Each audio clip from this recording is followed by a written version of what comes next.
Bienvenidos al canal. Hoy os hablo del personaje que aparece en la mitología o sagas nórdicas llamada Freydis. Pero ¿por qué he querido destacar a Freydis de todos los personajes que se descubren en la serie de vikingos Valhalla? Porque ella se encarga de desarrollar durante la serie las antiguas creencias y la espiritualidad que conforman los antiguos pueblos germánicos y nórdicos. Para ello me he dispuesto a buscar información que podemos encontrar en internet y contrastar directamente de las sagas. Para mi sorpresa me he encontrado información que no coincide con la realidad de su personaje, quiero decir que no es tal y como nos la pintan en la serie. Para ello vamos a ver qué es lo que se espera de Freydis en la serie. Para empezar nos preguntaremos quién es Freydis Eiriksdottir. Según la serie, ella es descendiente de Eirik el Rojo, así como su hermano Leif.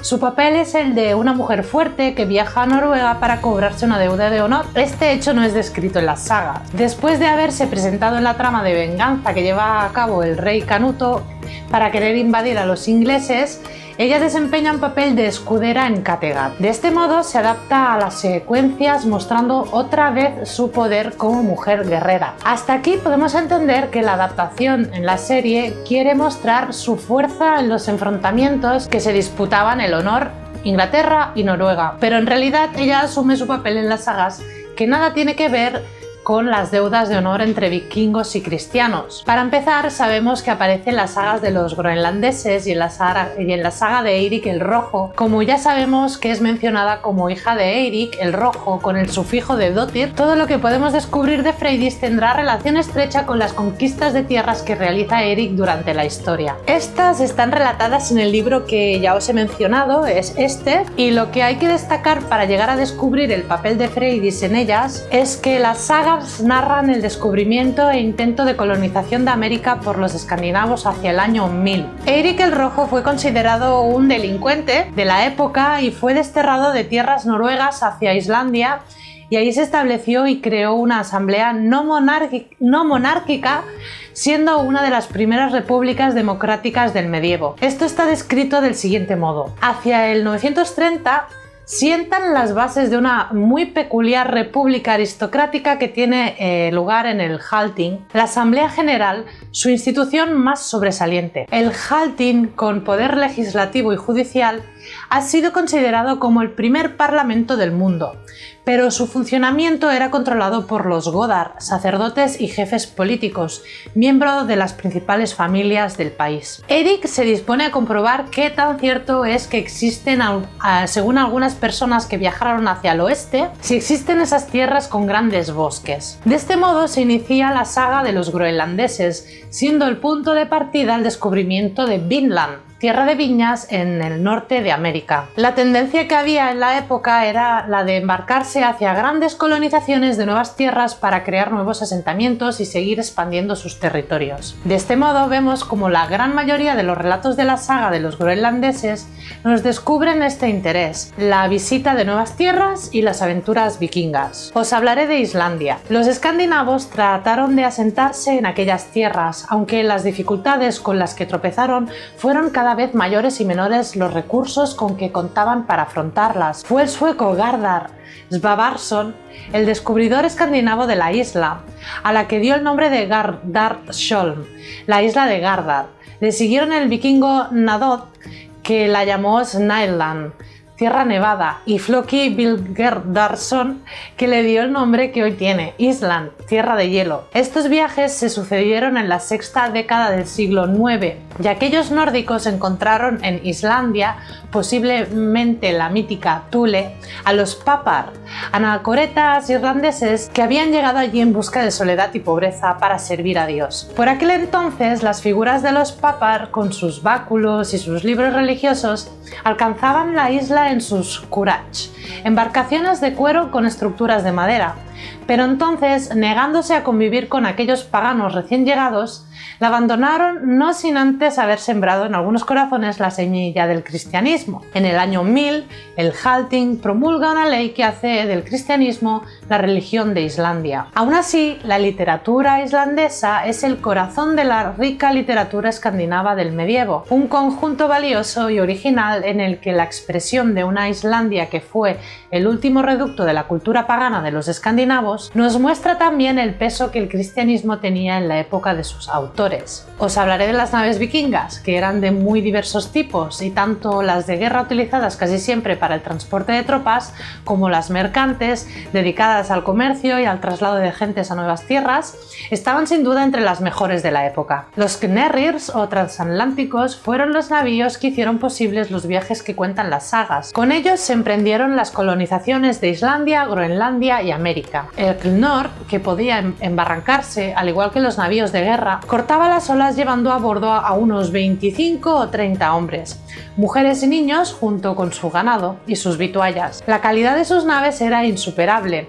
Suplían la falta de ayudas tan valiosas para la orientación como la de la brújula y la de las cartas de navegación, con sus magníficas dotes de observación aplicadas a sus conocimientos geográficos y a lo que el vuelo de las aves sabían. Orientados de noche por la estrella polar, se valían de día del estudio de la posición del sol y contaban con un rudimentario astrolabio. Eran muchos los días encapotados en los que el sol permanecía invisible.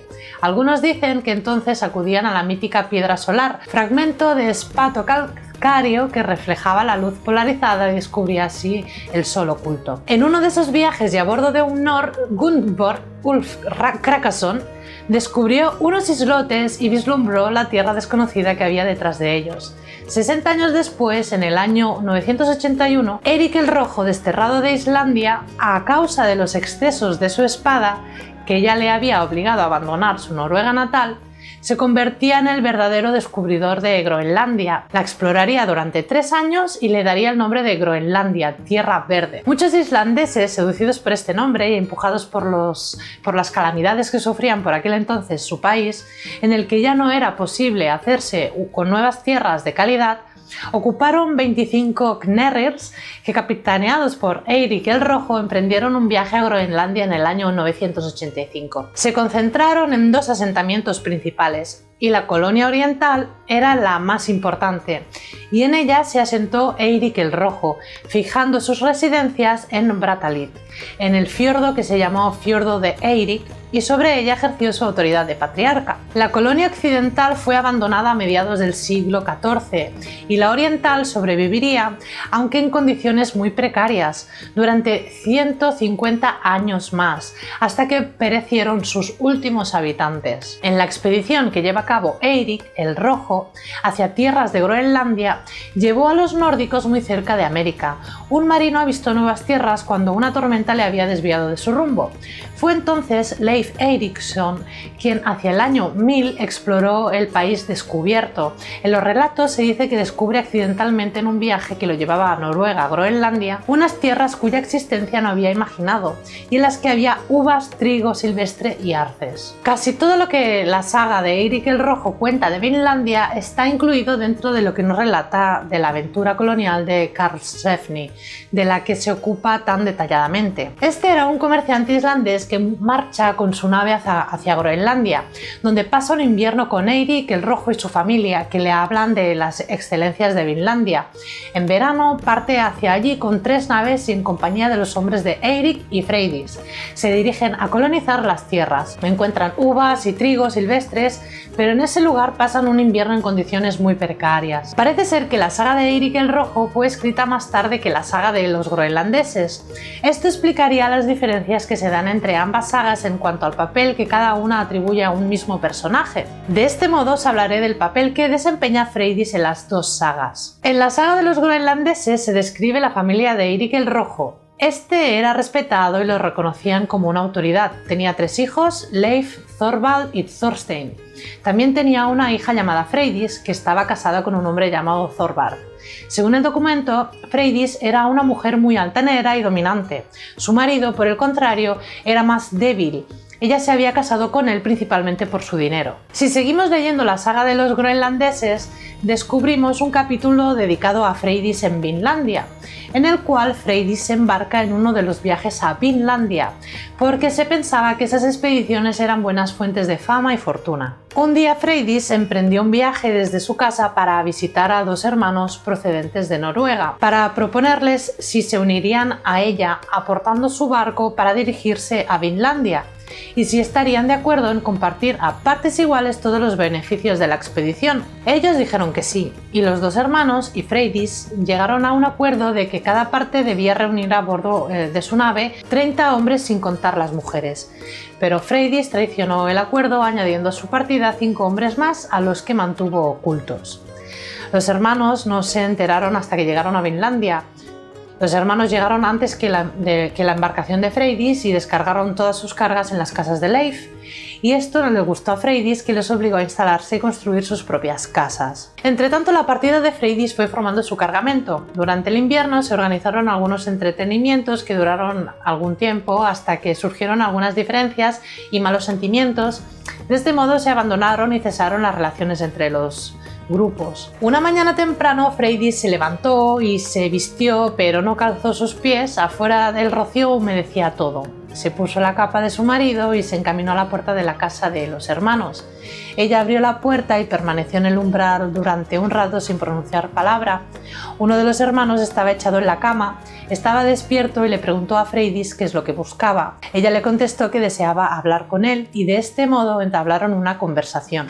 La intención de Freydis era negociar con él para hacer un intercambio de sus naves con la que podía transportar más cargamentos para poder irse de allí. El hermano le respondió con gran pleitesía que aceptaba el trato con ella, y así se separaron. Ella volvió hasta su casa. Cuando se metió en su lecho, en el que aguardaba a su marido, Thorvar, que se despertó y le preguntó por qué estaba tan fría y mojada, a lo que ella respondió con gran indignación que fue a ver a los hermanos para ofrecerse a comprar su barco, y estos enfurecieron de tal manera que la golpearon brutalmente.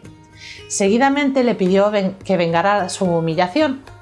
Thorvar no pudo aguantar sus pullas y ordenó a sus hombres que se levantaran inmediatamente y que cogieran sus armas. Fueron directo a las casas de los hermanos para agarrarlos y atarlos, y los arrestaron afuera uno a uno. Y Freydis los hizo matar a medida que iban saliendo. Todos los hombres fueron asesinados de esta manera y solo quedaron las mujeres que nadie estaba dispuesto a matar. Freydis empuñó un hacha y ella misma mató a las mujeres, las 5 que habían. Después de esta monstruosa acción, era evidente que Freydis pensaba que había dado prueba de su astucia haciendo lo que hizo. Se dirigió a sus compañeros y les dijo que si alguna vez lograran volver a Groenlandia, haría matar a todo aquel que dejara escapar una sola palabra acerca de lo que acababa de pasar. Al terminar el invierno y con las naves llenas de cargamento, se dispusieron a regresar con las naves que habían pertenecido a los dos hermanos. Tuvieron un buen viaje y regresaron a Groenlandia. Freydis llegó a su granja, que no había sufrido ningún daño durante su ausencia, junto con sus compañeros de viaje, a los que repartió dinero para que mantuvieran sus crímenes en secreto. Pero no todos sus compañeros eran lo suficientemente discretos como para no decir nada acerca de aquellos perversos crímenes. Ciertos rumores llegaron por casualidad a oídos de su hermano Leif. Apresó a 3 de los hombres de Freydis, que sufrieron tortura hasta que revelaron todo lo que había sucedido, a lo que Leif respondió sin coraje para castigar a su hermana. Y desde entonces todos tuvieron de ella y de su familia la peor de las opiniones. Estos hechos, que son relatados en la primera de las sagas, nos muestran la poca compasión de Freydis hacia sus iguales, la ambición que ostentaba para conseguir riquezas y fama, pero debo deciros que la fama que obtiene Freydis en el segundo relato de Eirik el Rojo es muy distinta a la idea que nos legan de ella. Y es que según la saga de Eirik el Rojo, una de las tripulaciones que desembarcaron en Vinlandia se enfrenta, como en otras tantas veces, con los que ellos denominan los Skraelingar. Este es el nombre descrito en las sagas para identificar a los pobladores nativos de Vinlandia, con los que acontecen las diferentes disputas con las que se enfrentan los protagonistas de la saga constantemente. Estos son descritos como grandes agrupaciones de estos nativos pobladores que rodeaban a los clanes familiares de Eirik el Rojo en su descubierta por América, o Vinlandia. Ellos serían los causantes de la aparición de Freydis en batalla. De este modo se corresponde la imagen de una Freydis feroz. Freydis interviene en esta batalla del siguiente modo. Freydis, al salir de su refugio, presenció la huida de los hombres que conformaban la expedición, gritando que por qué emprendían tan vergonzosa huida. Lo siguiente que se describe es a Freydis uniéndose a sus compañeros para reducir a los Skraelingar y para defenderse. Cuando los Skrælingr vinieron corriendo hacia ella, sacó uno de sus pechos del corpiño y dio en él con su espada. Al ver aquello, cundió el pánico entre ellos, que corrieron a sus canoas y huyeron a toda prisa. En el siguiente texto que os muestro, en el que se presenta la versión de Freydis en la saga de los groenlandeses, de modo que vemos todas las ilustraciones que acompañan un breve texto que, por cierto, son muy bonitas. El escritor Salva Rubio y la artista islandesa Esteva Ósk Ómarsdóttir publicaron un libro ilustrado que cuenta la historia de Freydis Eiríksdóttir en 2015. Esta es una de las adaptaciones a la ficción en la que aparece Freydis y solo se incluye su aparición en las dos sagas que os he mencionado y en este documento. Las doncellas escuderas, guerreras vikingas, están rodeadas de su propia mitología. Mientras que algunos historiadores creen que las mujeres lucharon junto a los hombres durante este tiempo, otros han dicho que no hay suficiente evidencia de que esto fuera cierto.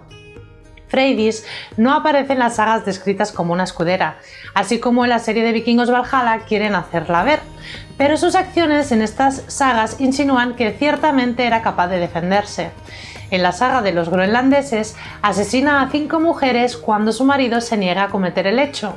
En la saga de Eirik el Rojo, una Freydis embarazada toma la espada de un vikingo caído y ahuyenta a los nativos de Vinland golpeando fuertemente la espada contra su pecho en una demostración de fuerza. Según las sagas, no tenía miedo y estaba tan cautivada por la aventura y la gloria como cualquier hombre vikingo de su tiempo.